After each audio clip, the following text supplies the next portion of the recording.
On se retrouve donc pour cette revue de presse de l'économie.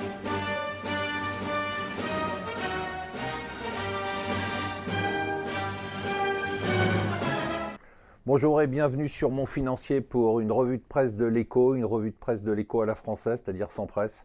Une revue de presse de l'Écho à la française parce que la presse est en grève. Il faut dire que c'est vrai que c'est un secteur qui se porte bien. Les syndicats ont raison de l'enfoncer. Alors la nouvelle du jour, en plutôt de la nuit ou de la matinée, c'est la Banque du Japon qui n'a rien fait. On s'attendait à ce qu'elle baisse ses taux, on s'attendait à ce qu'elle intervienne et puis finalement elle n'a rien fait du tout. Elle dit qu'elle va attendre un tout petit peu de voir ce qui se passe et comment on continue à réagir à l'introduction des taux négatifs en janvier qui avait créé la surprise. Du coup, ce matin, c'est un peu la panique au Japon. Le yen est remonté de façon très spectaculaire. Le Nikkei, lui, a baissé. Donc, à suivre de très près. L'autre nouvelle du jour, c'est le Venezuela.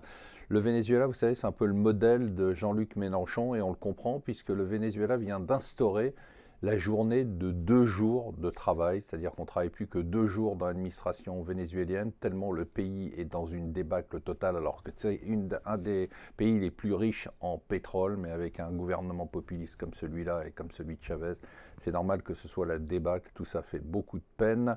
Et donc 2 jours de travail, pourquoi? Pour économiser l'électricité, parce qu'il n'y a plus d'électricité au Venezuela. Voilà, c'est le drame. On espère que le Venezuela va suivre la voie de l'Argentine et qu'on va virer ce leader totalement nul et pourri et corrompu. Est-ce que c'est une vraie victoire? Alors finalement, Conforama a jeté l'éponge, c'est la FNAC qui a gagné, mais est-ce que se payer Darty aujourd'hui pour ce prix-là, c'est une vraie victoire? On le saura qu'en quelques semaines. Trump continue à avancer. Bon, vous avez vu ses derniers résultats aux primaires. Alors on a beau le critiquer et le détester, c'est sûr qu'il est détestable, c'est quand même un cas d'école incroyable.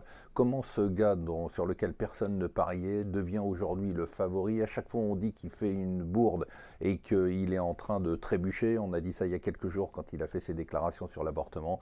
Et là il a remporté 5 primaires sur 5. Alors en face, Ted Cruz s'agite.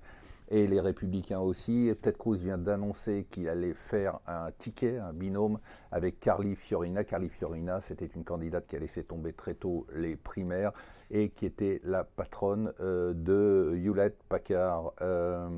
Qu'est-ce qu'il y a d'autre aussi? Écoutez, pas grand-chose. Voilà, j'ai des petits papiers, mais j'ai pas de journaux. Restez avec nous sur Mon Financier. Bon courage dans un pays compliqué.